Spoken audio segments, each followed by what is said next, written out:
কাঁদা শুরু হয়ে গেল, এই আল্লাহ চুরি করেছি মাফ করে দাও, জেনে বুঝে ব্যভিচার করেছি ক্ষমা করে দাও, মিথ্যা কথা বলেছি ক্ষমা করে দাও, লোককে গালি দিয়েছি ক্ষমা করে দাও। মাবুদ গো, বয়স হয়ে গেল 50, জীবনে তোমার মসজিদে আসিনি, প্রথম এসেছি, মাফ করে দাও। ইমাম সাহেব নিজের গুনাহগুলোকে সকলকে ধরে নিয়ে দোয়া করতে রয়েছে। সবাই বলছে আমিন, আর অঝোর নয়নে কাঁদছেন, মজ্জেন কাঁদছে, হাজি কাঁদছে, মাস্টার কাঁদছে, ডাক্তার কাঁদছে, যে যেমন রয়েছে সবাই বলছে আমিন, মাবুদ মাফ করে দাও, তুমি মাফ করবেই করবে। এই অবস্থা রয়েছে। এমন সময় ওরই ভিতরে একটা বেঈমান অলসতার সাথে বলছে আমিন আমিন, আর ওর মনটা বলছে মাফ হতেও পারে নাও পারে, মাফ হতেও পারে না পারে। আল্লাহ বলছে বেঈমান, তোর এইটা ঢুকলো কি করে মনে? আমি পারবো না মাফ করতে, আল্লাহ পারবে না? তো ও বেঈমান না ইমানদার? বলেন, ও বেঈমান না ইমানদার? ওই কথাটা যখন ভাবছে, হাজি ভাই আমার বীরভূমে বোলপুর থানায় বিয়ে হয়েছে, রমজান মাস, আর ইফতারের আজান হতে মাত্র 8 মিনিট, আর আমি গাড়ি নিয়ে 4 চাকা নিয়ে ঢুকে পড়েছি শ্বশুর বাড়ি। আমার সাথে আরো 3 জন আলিম আছে বড় বড়। বলেন আমার শ্বশুর ঘরের লোকগুলো শান্ত থাকবে না দৌড়ে বেড়াবে? চঞ্চল হয়ে গেছে। আমার শ্বশুর খালি বারান্দায় পায়চারি করছে। 4টা ছেলে 4টা গাড়ি নিয়ে বেরিয়ে গেল, একজন মাংস আনতে গেল, একজন মাছ আনতে গেল, একজন চপ পেঁয়াজি আনতে গেল, একজন ফল আনতে গেল। বউরা দরাদরি করছে হাঁড়িতে, কি করা যায় কি করা যায়। আরে ভাই, চাষি ঘরে তো প্রতিদিন আর ফল ফ্রুট থাকে না, ডাল ভাতও খেতে হয়, কিন্তু জামাই আসলে মানুষ একটু ব্যস্ত হয়ে কিছু করে। আর আমার শ্বশুর খালি পায়চারি করছে, উফ একটু আগে যদি ফোনটাও করতো 1 ঘন্টা আগে, আমারও জানা ছিল না যে আমি যাব। পেরিয়ে যাচ্ছিলাম, হঠাৎ ঢুকেছি। শান্ত ফ্যামিলি চঞ্চল হয়ে উঠেছে, 4-5টা শালা 4-5 দিকে দৌড়েছে, বউগুলো যেন কাজে ব্যস্ত হয়ে গেছে। শাশুড়ি মা বুড়ি, সেও বটিটা নিয়ে বসেছে, আলুটা ছিলে দিয়ে তাড়াতাড়ি করে যেন কাজটা হয়। মেহমান এসে গেছে, জামাই এসেছে, জামাইয়ের সঙ্গে 4জন বড় আলিম এসেছে।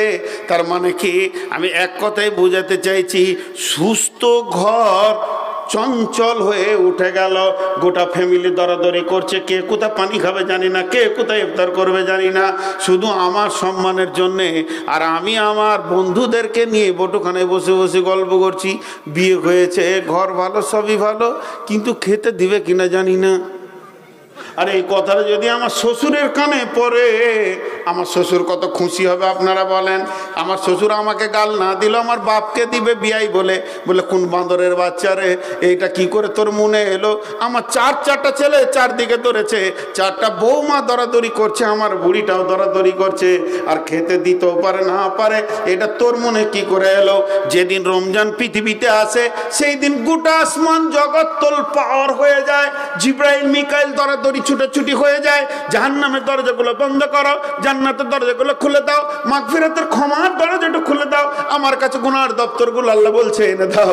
আমার গোলামেরা রোজা রাখবে, ইফতারের সময় কাঁদবে, ফজরে কাঁদবে, আমি মাপ মাপ মাপ চালিয়ে যাব। শুধু মাছটাকে মাফের মাছ তৈরি করেছি, রহমতের মাছ তৈরি করেছি, আমি কার উপরে রাখবো না। 1000 কোটি কোটি গুনাহ করে এসে চোখের পানি ফেলবে, তার উপর আমার রাগ থাকবে না। আমি এই মাছটা গোটা রহমতের দিলে বসে থাকবো, মাগফিরাতের দিলে বসে থাকবো। এদিকে শয়তানকে বেঁধে দাও, ওইদিকে জান্নাতকে সুসজ্জিত করো। হুর পরীরা যেন গান গাইতে শুরু করেছে, আর হুরেরা বলবে আল্লাহ আমাদের স্বামী কোনগুলো। রমজান মাসের যারা রোজা রাখে তাদের দিকে আল্লাহ দেখাবেন। নানা রকম ইতিহাস শুরু হয়ে গেল আসমান জগতে। এই অবস্থায় যদি কোনো মুসল্লি মসজিদে মনে মনে করে আমার গুনাহটা মাফ হতেও পারে না পারে, এর মতো বেঈমান আর কে আছে? জোরে বলেন, এর মতো বেঈমান কে আছে? এর জন্য বিশ্বনবী বলছেন মান সামা রমাযান ঈমানা, যে রমজান মাসে রোজা রাখবে ঈমানকে সঙ্গে করে, ওটা মানে হচ্ছে পৃথিবীর কার কি হলো দেখার দরকার নাই, আমার রোজা কবুল হবি, আমার গুনাহ মাফ হবি। আমার রব বলছে তুই নিশ্চিত হয়ে যা, তোর মাফ হয়ে গেছে। এটা হলো ঈমান। এহতেসাবের 2টো মানে করা হয়েছে। এক নম্বর মানে হচ্ছে রোজার যে নিয়ম কানুনগুলো আছে এগুলো ঠিক করে মানতে হবে। ভ্যাত ভ্যাত করে বেশি বকলে হবে না, গিবত করলে হবে না, পরনিন্দা পরচল্লা করলে হবে না, জিকির করো, তেলাওয়াত করো, মুখে চুপ থাকো। বেশি কেউ যদি বকে ডাকে এই গায় ওকে উত্তর দেবে আমি রোজা রেখেছি ভাই, আমি রোজাদার, আমি বকতে যেতে পারবো না। ওখানে ভিড় ভিড় করে এক জায়গায় গল্প চলছে, আপনাকে হয়তো ডাকে শোন শোন শোন শোন শোন, সেই দিনের ঘটনাটা শুনতো, আমি রোজাদার ভাই। আল্লাহ রসুল বলছে তুমি পরিষ্কার বলে দাও আমি রোজাদার, আমি পারবো না এত বকতে। এইভাবে রোজার শুরু থেকে শেষ পর্যন্ত যত নিয়ম কানুন রুলস আছে এটাকে ঠিক রাখতে হবে। এটাকে এহতেসাব বলছে। আর এহতেসাব বা মানে ইখতিখলাস এটা আবার আলাদা। সেটা হচ্ছে তুমি তোমাকে শুধাও কেন রোজা রাখতে এসেছো, তুমি তোমাকে শুধাও কেন রোজা রাখতে এসেছো। এই জায়গায় 100টা রোজাদারের মধ্যে 90 জন ফেলিয়ার হয়ে যাবে। এহতেসাব বা মানে ইখতিখলাস। জি, কিছু রোজাদার আছে কালকে চাঁদ উঠবে, কাল বিকেলবেলা জোহরের সময় সাবান দিয়ে গোসল করে গাটা ধুয়ে নেবে, বেটিকে বলবে মা পাঞ্জাবিটা বের করে দে, টুপিটা বের করে দে, মুসল্লি হয়ে গেল। এবার এমন মসজিদে দুপুদুপি শুরু করে দেবে, প্রথম কাতার ওই দাঁড়াবে, ইমামের ঘরে খালি উঠা বসা, ঘন ঘন ফতোয়া জিজ্ঞেস করা, নবী মুসা কবার মানে পাহাড়ে উঠে চলে জিজ্ঞেস করা। মনে হবে জানো এর থেকে বড় মুসল্লি আর গায়ে কেউ নাই। আর মনে মনে গুনছে আজকে 12টা হলো, আর মাত্র 18টা আছে, আর কি 18টা হলো, আর 12টা আছে, 25টা হলো, আর 5টা আছে, 27টা হলো, আর 3টে, 29টা আর একটা। আর যেদিন ঈদের চাঁদ উঠে যাবে সেদিন বিড়বিড় করে মসজিদকে বলবে মসজিদ রে 1 মাস এসেছিলাম, খুব দুপুদুপি করেছি, মাফসাফ করে দিস, পারলে সামনে বছর দেখবো। মসজিদ থেকে কেটে পড়লো, এহতেসাবের বাইরে চলে গেল। এই লোকগুলি রোজা কবুল হবে না, এদের গুনাহ মাফ হবে না। এহতেসাব বা মানে ইখতিখলাস। টিউ দেখেছেন সাইকেলের? কথা বলে না এতগুলো লোক। সাইকেলের টিউ দেখেছেন? নতুন টিউ এই এখনই দোকান থেকে কিনে নিয়ে এসে ক্যারিটাকে পট করে ফাটিয়ে দিয়ে টিউটাকে পাম্প করতে লেগেছে। বিসমিল্লাহ বলে শুরু করেছে, কম ইমানদার লয়ু, ফস ফস ফস করতে করতে 2 ঘন্টা চলছে, পাম্প হচ্ছে না। ঘেমে গিয়েছে, দেবে বসেছে গাছতলায়, আবার লাগবে। উঠে যখন লাগতে যেছে তখন ওর চাচার সঙ্গে দেখা, বলছে চাচা পাম্প হচ্ছে না যে। বলে কেন রে? টিউব তো নতুন রে, পাম্প করতো। ওই ঠিক নজেলে গায়ে 1 ইঞ্চি কাটা রয়েছে। হ্যাঁ রে এখানে কাটটা আছে রে। বলছে আমি কেটেছি গো। ও নিজে কেটেছে দিয়ে পাম্প করছে, নিজের হাতে কেটেছে। এইদিকে নজেলটা টিপে লাগিয়েছে আর ব্লেড দিয়ে বলছে বিসমিল্লাহির রহমানির রহিম, এতটা কেটেছে। তারপর বিসমিল্লাহ বলে কেটেছে দিয়ে পাম্প করছে। আচ্ছা বলেন টিউটা পাম্প হবে 1 ঘন্টায় হবে, 1 দিনে হবে? আপনারা জোরে বলেন 1 সপ্তাহে হবে, 1 মাসে, 1 বছরে? যদি সূরা ইয়াসিন পড়ে পাম্প করে, সূরা রহমান পড়ে পাম্প করে, কোরআনে যদি 25 খতম দিয়ে পাম্প করে, টিউটা যেমন সারা জীবনে পাম্প হবে না। যে লোকটা নিয়ত করে নিয়েছে রোজার পরে আর মসজিদ ঢুকবো না, ও সারা জীবন রোজা রাখলেও গুনাহ মাফ হবে না। কারণ একদিকে লিক করে আর একদিকে পাম্প মারছে। এর মতো বেঈমান আর পৃথিবীতে নাই। বিশ্বনবী বলছে তুই মসজিদে আসিস না, তোর আসার দরকার নাই। তোকে গাঁওয়ালা বলছে মুসাল্লি, তোকে ইমাম বলছে মুসাল্লি, তোকে মুয়াজ্জিন বলছে মুসাল্লি, তোকে হাজি সাহেব বলছে মুসাল্লি, তোকে গাজী সাহেব বলছে মুসাল্লি, তোকে ডাক্তার বলছে মুসাল্লি, মাস্টার বলছে মুসাল্লি, গাঁওয়ালা তোকে বলছে মুসাল্লি। আর আমি রব তোকে বলছি পাকা চিটিংবাজ। আমার চোখে তুই চিটিংবাজ। রোজার পরে যে তুই মসজিদ থেকে পালাবি এটা পৃথিবীর কেউ না জানলে আমি আল্লাহ জানছি। চিটিংবাজি পৃথিবীতে মাস্টার মানে শ্বশুরের সঙ্গে করেছো, শালার সঙ্গে করেছো, বন্ধুর সঙ্গে করেছো, মামার সঙ্গে করেছো, চাচার সঙ্গে করেছো। তোমার বুকের পাটা কত? আমি আল্লাহর সঙ্গে চিটিংবাজি করতে এসেছো। আমি তো জানি তুমি পাকা বেঈমান আসতে যেছো। তোমার একটা রোজা কবুল হবে না, একটা তারাবি কবুল হবে না, একটা নামাজ কবুল হবে না, একটা গুনাহ মাফ হবে না যদি তোমার নিয়তে থাকে রোজার পরে মসজিদ থেকে পালিয়ে যাব। জি কিছু বলছেন না? এরকম মাল আপনাদের আছে না নাই?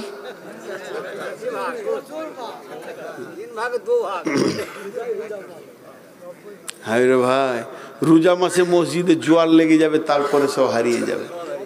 জি, আমি আমার শালাকে বলছি, ভাই রাস্তার ধারে জায়গা গো, 30 লাখ টাকা দাম হয়েছে, তোকে 20 লাখ দিয়ে দিয়েছি, আর আমার এক বন্ধু 5 লাখ দিবে, বলছি তুমি 5 লাখ টাকা দাও ভাই। আজকে হচ্ছে বৃহস্পতিবার, কালকে শুক্রবার জুমার দিন কোথাও যাব না, শনিবারও ব্যাংকে যাব না, রবিবার তো ছুটি, সোমবার দিন ব্যাংকে গিয়ে টাকা এনে তোমার হাতে দিয়ে দেবো, তুমি না থাকলেও ভাবিকে দিয়ে দেবো। মৌলবি সাহেব মানুষ, এমন করে আমার শালাকে বলছি আর কি, 5 লাখ টাকা দাও, নাহলে জায়গাটা হাত ছাড়া হয়ে যাবে, ওকে নগদ সব টাকা দিতে হবে, তবে রেজিস্ট্রি করবে, নাহলে জায়গাটা নেওয়ার জন্য গায়ে আরও 20 জন লেগে আছে, 8 কাটা জায়গা, অর্ধেক তোমার বোনের, অর্ধেক আমার। তখন আমার শালা গাল চুলকে মনে মনে ভাবছে, যাক বোনের তো 4 কাটা হচ্ছে, তা দি 5 লাখ টাকা ধার যখন চাইছে। মুখে কিভাবে বলছি, আজ বৃহস্পতিবার, কাল শুক্রবার জুমার দায়িত্ব আছে, কোথাও যাব না, শনিবার তো একবেলা ব্যাংক, রবিবার দিন ছুটি, সোমবার তোমার টাকা ঢিটু, এটা মুখে বলছি। আর এখানে কি বলছি, টাকা দিয়ে দেখে রে শালা, কত সোম গুনবি তুই, তোর বোন আছে আমার কাছে, ও ধরতে পারলে টাকা দিয়ে দিলে বিপদে পড়ে গেল। এটা আল্লাহকে করা যাবে? তুই খালি মাফ করিয়ে দেখ, আবার যেমন ছিলাম কুকুরের ন্যায় সেইখানেই চলে যাব। বিশ্বনবী বলছেন, তুমি যখন রোজাতে ঢুকবে, যেদিন তুমি মসজিদে ঢুকবে, যেদিন তুমি রোজা রাখার নিয়ত করবে, 2টি নিয়তকে পাকা করে নাও। 1 নম্বর হলো আমার গুনাহ মাফ হবি, আমার রোজা কবুল হবি। আর 2 নম্বর হলো, হে আল্লাহ, আমি রোজা থেকে যে ট্রেনিংটা পাবো, 5 ওয়াক্ত নামাজের, উজুর, গোসলের, রোজার পরে জ্ঞানবশত তোমার মসজিদের বাইরে থাকবো না, আর জীবনে গুনার ময়দানে যাব না। বিশ্বনবী বলছেন, উম্মত রে তুই নিশ্চিত হয়ে যা, তোর আর কোনো চিন্তা নাই, তুই হাসতে হাসতে জান্নাতে যাবি। তো আজকে রোজার উপরে বক্তব্য রাখলাম, রোজার উপরে। সব কি জিনিস আমরা আজ বুঝি না, আমাদের সেই জ্ঞান আল্লাহ দেয়নি। তো এই রোজাকে ঠিক ঠিক করে রাখবো ইনশাআল্লাহ, সবাই নিয়ত করি ইনশাআল্লাহ। এবং রোজার পরে আর আল্লাহর গোলামিত্বের বাইরে জীবন কাটাবো না, জীবন কাটাবো না, জীবনেও যাব না। জি ভাই, এখন 10টা 5 হয়ে গেল। ওই আব্দুল সালাম কই, কাহা ভাগছে ও? আব্দুল সালাম কই? আরে এখানে এসো। জি, তো এগুলা খারাপ বললাম নাকি ভাই? হায় রে আল্লাহ। শুনেন, তা কালকে রোজা, রাসূলুল্লাহ সাল্লাম ঠিক মৌকা সিজন বুঝে বক্তব্য রাখতেন। এটা প্রয়োজন ছিল কি ছিল না? হ্যাঁ, আমি কোনো ফতোয়া দিইনি, কিন্তু রোজার যে ফজিলতগুলো বললাম, অতএব এই দিকটা আমাদেরকে খেয়াল করতে হবে। কিন্তু আপনারা চাইছেন আরও 1 ঘন্টা, কিন্তু আমার রসে কুলইলে তো, আমার গেঞ্জি ভিজে গেছে, আমি সুগারের রুগী, 2খানা ট্যাবলেট খেয়ে উঠেছি, আর 1 বোতল পানি অর্ধেক করে দিলাম। ভাই আপনারা যেটা চাইছেন, আমি দুঃখ করছি না, এটা আমার জন্য দোয়া, দোয়া। কারণ অনেক বক্তা আছে বলে ওকে নামা, আর আপনারা বলছেন বলেন, এটা আমার জন্য দোয়া। আমি বুঝতে পারছি এটা আমার জন্য দোয়া। আমি বড় আলিম নই, আমার কোনো বড় কোয়ালিফাইড নেই, শুধু আমি 2টো জিনিস পৃথিবীতে পেয়েছি, এই রকম অনেক মানুষের দোয়া পেয়েছি। আল্লাহ আমাকে 5 বছর বয়সে মা নিয়েছে, কিন্তু আমাকে এখন কোটি কোটি মায়ের সন্তান করে দিয়েছে। এর থেকে বড় আর দোয়া পৃথিবীতে নেই। আর 2য় নম্বর আমার কোয়ালিটি হচ্ছে, আমি আলেমদের জুতো সোজা করি, এই জন্য আল্লাহ আমাকে 2টো কথা বলার সুযোগ দিয়েছে। কিন্তু দেখেন 2 ঘন্টার বেশি পারি না, ও তো 2 ঘন্টার বেশি ঊর্ধ্বে যাব কোথায়। তাও ছোট্ট করে একটা কথা আপনাদের কাছে ওসিয়তমূলক বলছি, যে জবানকে কন্ট্রোল করি আমরা, জবান বড় খতরনাক। এটা রোজার যা বলার বলে নিলাম, রোজার দিকটা কমপ্লিট হয়ে গেল। রোজা আর বক্তব্য কিছু নেই, টোটাল শেষ করে দিলাম এই বলে যে আল্লাহ আমাদের জন্য রমজান মাসে রোজাকে ফরজ করেছে, রোজা রাখতেই হবে। আর বিশ্বনবী বলছে তুমি যখন রোজা রাখবে দুটো জিনিস সঙ্গে নিয়ে নাও, একটা হলো ঈমান আর একটা হলো এহতেসাব। এই দুটিকে সঙ্গে নিয়ে তুমি রোজা রাখো। এখন আমাদের সামনে রোজা আসছে, আমরা সবাই রোজা রাখবো ইনশাআল্লাহ। এটা এই পর্যন্ত শেষ। এখন যে কথাটা আপনাদের সামনে ছোট করে তুলে ধরছি সেটা হচ্ছে 98% মানুষ জীবের কারণে জাহান্নামে যাবে। জীব বড় খতরনাক জিনিস। 98% মানুষ জীবের কারণে জাহান্নামে যাবে। এর জন্য বড় বড় ওলি বুজুর্গরা বলেন জীবকে কন্ট্রোল করো। আল্লাহ কয়েকবার বলেছেন বিসমিল্লাহির রহমানির রহিম ওয়া ইযা কুনতুম ফাদিলু ওয়ালাউ কানা দা কুরবা ওয়া বিআহদিল্লাহি আফু যালিকুম ওয়াসাকুম বিহি লাআল্লাকুম তাকিলুন লাআল্লাকুম তাযাক্কারুন। আল্লাহ বলছে যখন তুমি কথা বলবে জবানকে কন্ট্রোল করে বলো, আর জবানকে এত সুন্দর করে তুমি ঠিক করে রাখবে, গোছিয়ে রাখবে। খবরদার যদিও তোমার নিকট আত্মীয় হয় তারপরেও যেন তুমি আবার জবানকে অপব্যবহার করিও না।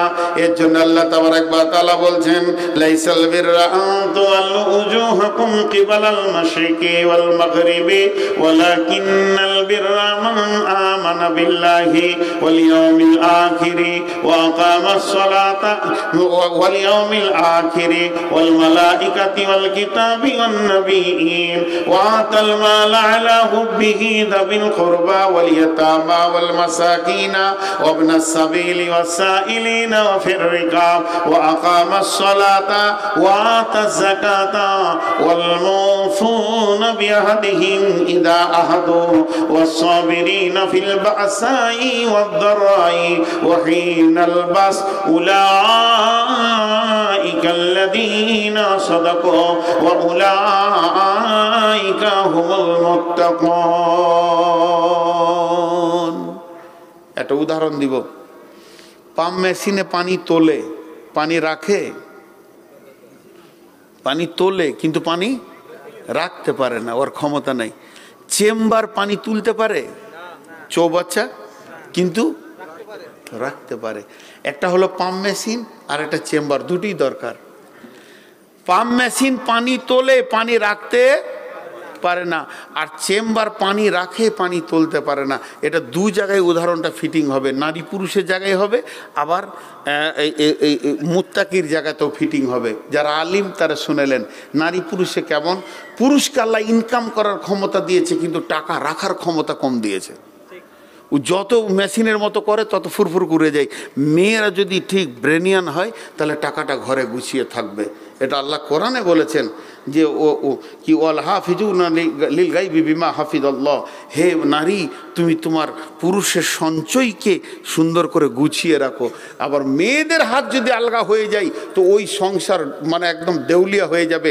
আর কোনো মেয়ে যদি স্বামীর মালকে গোপনে বাপ ভাইকে দেয়, এর মতো পৃথিবীতে বড় চোর আর নাই।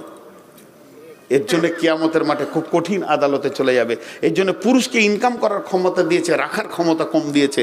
আর মেয়েরা গুছিয়ে রাখতে পারবে, দেখবেন দিবেন খুব সুন্দর করে রেখে দিবে, কিন্তু ওরা ইনকাম করতে পারে না।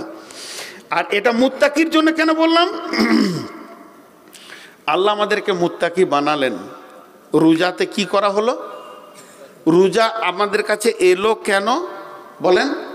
মুত্তাকি বানানোর জন্য। আল্লাহ কি উত্তর দিলেন? লাআল্লাকুম তাত্তাকুন, যাতে করে তোমাদেরকে আমি মুত্তাকি বানাবো। তাহলে আজকে 30 রোজা হয়ে গেল, আমরা কি হয়ে গেছি? মুত্তাকি। একবার কথার এটা বোঝার জন্য ধরেন, আজকে 30টা রোজা শেষ হয়ে গেল, আমরা মুত্তাকি হয়ে গেছি। এই খুশিতে আমরা ঈদ করে নিলাম, ঝামেলা মিটে গেল। কিন্তু মুত্তাকিত্বটাকে রাখতে হবে। রোজা রাখে না, রোজা বানাই। রোজা বানিয়ে দিয়ে চলে যায়। রোজা আপনাকে মুত্তাকি রাখে না। কথাটা বোঝাতে পারছেন আপনারা? রোজা কি করে? মুত্তাকি রাখে না, মুত্তাকি বানাই। আলহামদুলিল্লাহ, বুঝতে পেরেছেন। এবার রাখে কে? আল্লাহ তাবারাক ওয়া তাআলা বলছেন যদি তোমাকে মুত্তাকিত্বটা রাখতে হয়, খাঁচার ভিতরে যেমন পাখি রাখতে গেলে খাঁচা বানাতে হবে, মাগুর মাছ রাখতে গেলে চৌবাচ্চা বানিয়ে পানি চেঞ্জ করে করে রাখতে হবে, একে যেমন পেলে পুষে রাখতে হয়, মুত্তাকি নামে ইমানের ভলিউমকে রাখতে গেলে তোমাকে পৃথিবীর বুকে 10 খানা আমল করে দেখাতে হবে। এখন এই 10টা কথা যদি বলতে যায় কম করে 5 ঘন্টা, তা না হলো 2 ঘন্টা সময় লাগবে। আমি মাত্র 10 মিনিট আপনাদেরকে একটু বুঝিয়ে দেবো, ইশারাটা দিব, কিন্তু কমপ্লিটলি বলতে পারবো না। আমার রব বলছেন যার ভিতরে 10টা গুণ আছে সে মুত্তাকি হয়ে টিকে থাকতে পারবে। কটা গুণ? 10কে যদি 2 দিয়ে ভাগ করা হয়, ভাগে কত পড়বে? কে বলছে 27? তাই ভালো, 10কে 2 দিয়ে ভাগ করলে 27 হয়? কোন ভেজালে দেখেন, আমারও কান চলে গেছে। 10কে 2 দিয়ে ভাগ করলে কত হবে? ভাগের অংশ 5।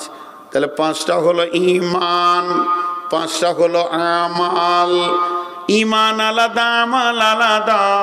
আমার রব বলছেন আমি রমজান নামে মেশিনে ভরে তোমাকে মুত্তাকি বানিয়ে দিলাম। এখন যদি সেই মুত্তাকির ওপরে জীবনটা কাটাতে হয় তাহলে 5, 5, 10 এই 2টি গুণ তোমার ভিতরে রাখতে হবে।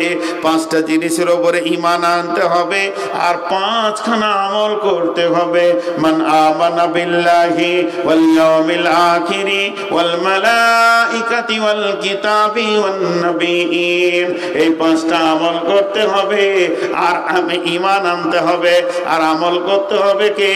ওয়া আতাল মাল আলা হুব্বিহি যাবিল কুরবা ওয়াল ইয়াতামা ওয়াল মাসাকিনা ওয়া ইবনাস সাবিলি ওয়াস সাইলিনা ওয়া ফির রিকাব ওয়া আকামাস সালাতা ওয়া আতাজ যাকাতা ওয়াল মুফুনা বিআহদিহিম ইযা আহাদু ওয়াস সাবিরিনা ফিল বাসাই ওয়াদ দাররাই ওয়া হিনাল বাস উলাইকা আল্লাযীনা সাদাকু ওয়া উলাইকা হুমুল, জোরে বলেন, মুত্তাকুন।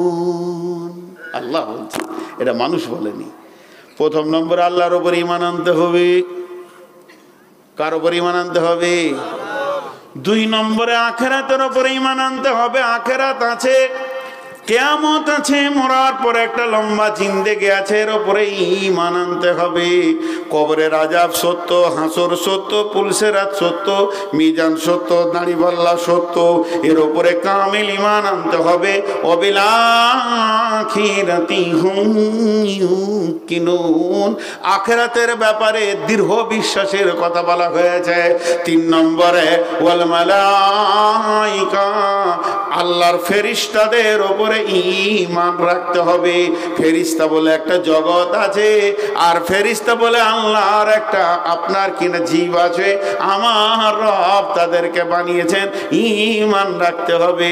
ওয়াল কিতাব, কিতাবের উপরে ঈমান রাখতে হবে। এটা হলো মহা সত্য, এর উপরে সত্য কিছু নয়। এত সুন্দর কিতাব, আপনার আমার জীবনের নাজাত, দুনিয়া আখিরাতের নাজাতের কিতাব, এর উপরে ঈমান রাখতে হবে। ওয়ান নবিয়্যিন, পৃথিবীর বুকে যত নবী এসেছিলেন সমস্ত নবীর উপরে ঈমান রাখতে হবে। আল্লাহর উপরে ঈমান, আখিরাতের উপরে ঈমান। আল্লাহর উপরে ঈমান আনতে গেলে সাবধানতা দিয়েছেন আল্লাহ কয়েকটা। ফাযকুরুনি আযকুরুকুম ওয়াশকুরুলি ওয়ালা তাকফুরুন। আল্লাহ বলছে তোমরা আমাকে স্মরণ করো, আমি তোমাদেরকে স্মরণ করব। যে অবস্থায় রেখেছি শুকরিয়া করে লিও, আমার বিরুদ্ধে মুখ খুলিও না। জি খবরদার, তোমাকে আমি যেমন বানিয়েছি, যে অবস্থায় রেখেছি, যতটা মাল দিয়ে রেখেছি, এর ওপরে তুমি শুকরিয়া করে লিও, আমার বিরুদ্ধে মুখ খুলিও না। এটা আল্লাহর ওপরে ঈমান, দৃঢ় বিশ্বাস রাখতে হবে। শয়তান প্রতিনিয়ত ঈমান চুরি করার জন্য ছটফট করছে। খবরদার, শয়তানের কবলে পড়ে ঈমান বিক্রি করে দিও না। 2 নম্বর হলো ওয়াল ইয়াউমিল আখিরে, কঠিন মরার পরে যে জীবন আছে, জান্নাত জাহান্নাম, এর উপরে ঈমান রাখতে হবে। ওয়াল মালাইকা, ফেরেশতাদের উপরে ঈমান রাখতে হবে। এরা আল্লাহর সিআইডি, সব জায়গায় যেন ঘোরাফেরা করছে, আমার প্রতি মুহূর্ত লক্ষ্য করছে, এর উপরে ঈমান রাখতে হবে। তাহলে আল্লাহর উপরে রাখবো, তো আল্লাহ তো দেখছে, তো আবার ফেরেশতাদের উপরে রেখে কি দরকার? মানুষ বোঝে না। অনেক লোক রাস্তায় হাঁটছে, বিড়ি খেতে, জোরে ফুঁক মেরে দিল। একজন বলছে মৌলভী সাহেব আসছে, খবরদার বিড়িটা নেমিয়ে দে। ও ফট করে বলছে আল্লাহকেই ভয় করি না, তো ওকে কেন করবো? বলে কি বলে না? মানুষ বোঝে না, বুঝে না। আল্লাহ তোকে মাফ করে দেবে রে কিয়ামতের মাঠে। কোনো গোনা মানুষকে দেখাস না। মানুষ যদি তোর গোনা দেখে নেয়, তোর গোনার সাক্ষী বেড়ে যাবে, এটা মাফ হওয়া কঠিন হয়ে যাবে। আল্লাহ তো মেহেরবান, অনেক গোনা তোর মাফ করবে, কিন্তু সামাজিকভাবে যখন প্রকাশ্যে গোনা করবি, এটা মাফ হওয়া কঠিন হয়ে যাবে, ওই গোনাটা সাক্ষী বেড়ে যাবে। অতএব মানুষকে ভয় কর, মানুষকে তুই গোনা দেখাস না।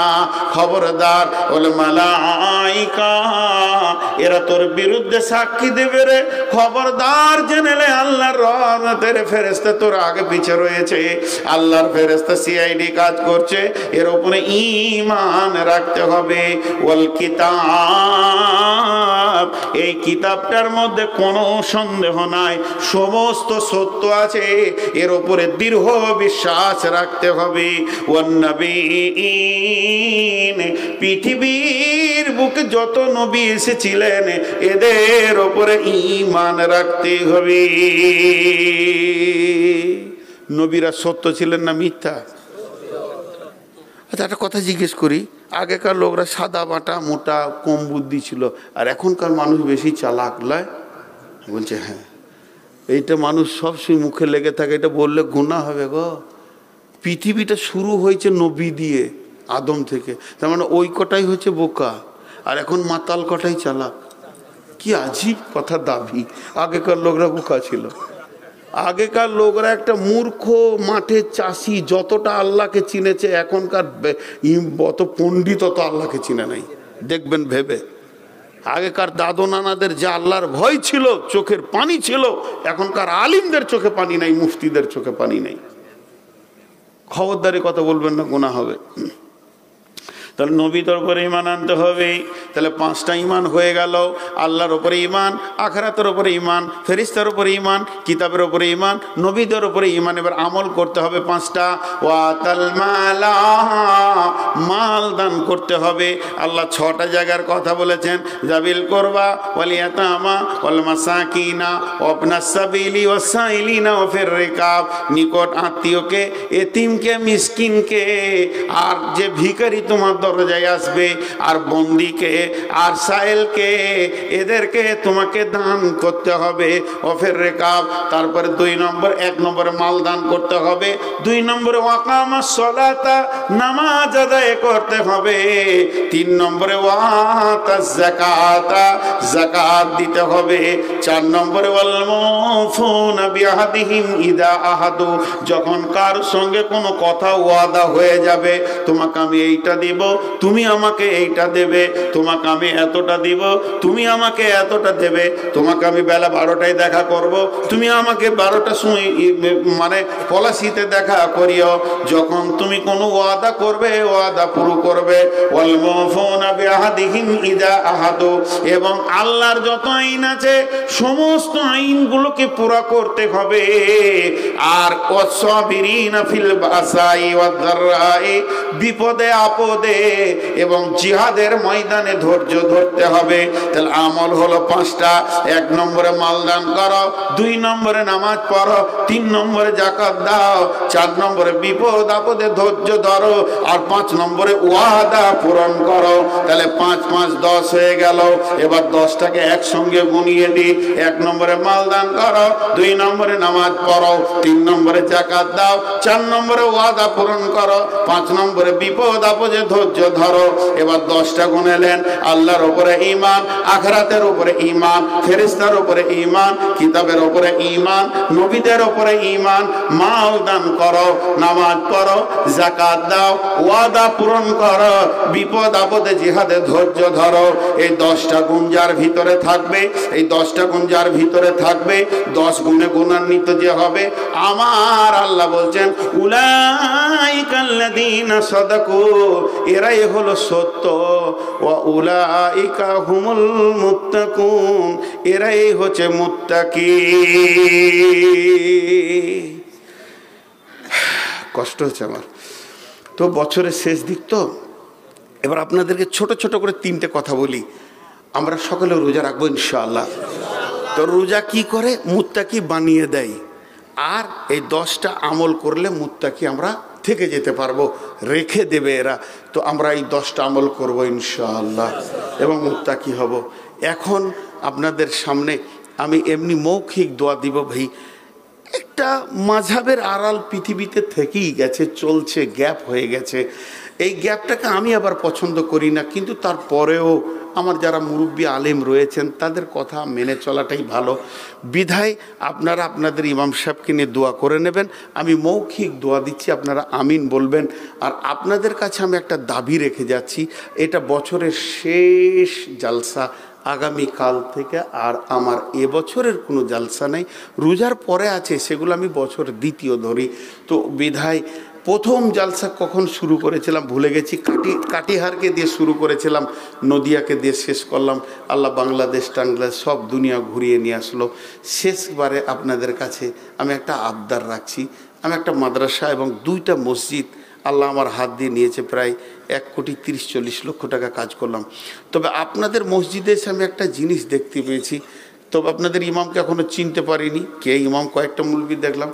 ইমাম খুব ভালো মানুষ হবে নিশ্চয়ই, কারণ মসজিদ যে পরিষ্কার পরিচ্ছন্ন, আমার দিল ঠান্ডা হয়ে গেছে। এত পরিষ্কার পরিচ্ছন্ন মসজিদ খুব কমই দেখতে পাই, তো ভালো লাগলো। আমি মন দিয়ে বলছি যে ভালো জিনিসকে রসুল মুখ দিয়ে বলতে বলেছেন, কোনো জিনিস ভালো দেখলে সেটা বলবে। এবং ইমামের রোমও পরিষ্কার পরিচ্ছন্ন, যতই আপনি টালি দেন ও যদি মাল গোলমাল হয়তো গোটায় ঝুলে ভরে রাখবে আর কি। তো খুব পরিষ্কার পরিচ্ছন্ন লাগলো মাশাআল্লাহ। ইমাম সাহেব আপনাদের ইমানদারি আছেন, যিনি আছেন, কারণ ইমানদার ছাড়া পরিষ্কার পরিচ্ছন্ন থাকাটা কঠিন আছে। কাপড় ছেঁড়া হোক, পুরাতন হোক, হযরত উমারের ছিল, কিন্তু পরিষ্কার পরিচ্ছন্ন ছিল। আপনাদের গায়ে খুবই ভালো জিনিস দেখলাম। তবে খারাপ জিনিস একটা দেখলাম, সেটা হচ্ছে যে ভালো কাজের উদ্যম কম, ভালো কাজের উদ্যমটা কম। মুরব্বীরা একদিকে কেটে পড়ে আর আরেকজন একদিকে কেটে পড়ে। তাই এইটা একটু যৌথ হন। যদি আল্লাহ আমাকে বাঁচিয়ে রাখে, রোজাতে এই রাস্তায় সফর করি, তো কোনো দিন আপনাদের এখানে একটা তারাবিতে থাকবো ইনশাল্লাহ। যদি সফর করি তো মানে আসবই, এটা বলে যাচ্ছি না। তো শুধু একটা আবদার রাখছি, এই ইমাম সাহেব হোক আর যেই হোক, আপনাদের দোয়া করবেন। দোয়া হলে এখানে আমাকে একটা 500 টাকা, একটা 100 টাকা দেবেন মসজিদ মাদ্রাসার জন্য, অন্য কিছু নয়। 1,30,00,000 টাকা দিয়ে 2টা মসজিদ বানিয়েছি, আবার একটা মসজিদ ভেঙে ফেলেছি, পিলারের কাজ চলছে। প্রায় 40 থেকে 50 লক্ষ টাকার বাজেট আছে। আমি নিজেও 12 লক্ষ টাকা ঋণে আছি। আমার ব্যক্তিগত কোনো ঋণ নাই, আলহামদুলিল্লাহ আলহামদুলিল্লাহ। তবে আমি যে দান করি না তাও নয়, আমার গোপন দান আছে, সেটা আমার বলার দরকার নেই। কিন্তু আপনারা যতজন আছেন একটা 500 টাকা, একটা 100 টাকা দেবেন, এটা আমি আশা করছি। যদি না পারেন তো 1 টাকাও দিন। এইটা আমি আবদার রাখছি। এই স্টেজে নামিয়ে দেবেন, স্টেজে উঠার সময় নামিয়ে দেবেন। আমি মৌখিক দোয়া দিচ্ছি, আপনারা আমিন বলেন। তারপরে ইমাম সাহেব শেষ দোয়াটা আপনাদেরকে করে দেবেন ইনশাআল্লাহ। কারণ আমি শেষ দোয়াটা করতে পারতাম, এটা মাঝহাবি বিষয় আছে, আমি একটু ইশারাই বলে দিলাম, এগুলো নিয়ে বেশি তর্ক করিয়েন না। মাশাআল্লাহ। আমি একটা কথা বলছি, এই আল্লাহ তুমি আমাদেরকে রোজা রাখার তৌফিক দান করো। এ আল্লাহ, যেভাবে রোজা রাখলে তুমি রাজি হবে ওইভাবে রোজা রাখার তৌফিক দান করো। এ আল্লাহ, তোমার রসুলের মতো করে রোজা রাখার তৌফিক দান করো। এ আল্লাহ, রমজান মাসে আমাদের গুনাহগুলোকে তুমি মাফ করে দাও। এ আল্লাহ রমজান এখন উঠিয়ে না, দোয়াগুলো লেন, দোয়াটা হোক, ইমাম দোয়া করবেন উনি, এখন উঠিয়ে না, তাহলে মজলিসটা ভেঙে যাবে। মা বোনেরা আপনারাও দোয়াতে সামিল হন। এই আল্লাহ আমাদের মা বাপ ভাই বোন আত্মীয় স্বজন যারা মারা গেছে তাদের কবরগুলোকে তুমি নূরে মানোয়ার করে দাও। এ আল্লাহ তাদেরকে তুমি ক্ষমা করো, মাফ করো। এখন উনি দোয়া করবেন, আপনারা দোয়াতে শরিক হন এবং দোয়ার শেষে উঠে যাওয়ার সময় এইখানে আমি এটা নামিয়ে দিলাম, এখানেই সবাই দিয়ে যাবেন যে যতটা পারবেন। সুবহানাকাল্লাহুম্মা ওয়া বিহামদিকা আশহাদু আল্লা ইলাহা ইল্লা আনতা আস্তাগফিরুকা ওয়া আতুবু ইলাইক। ইমাম সাহেব দোয়াটা করে দেন।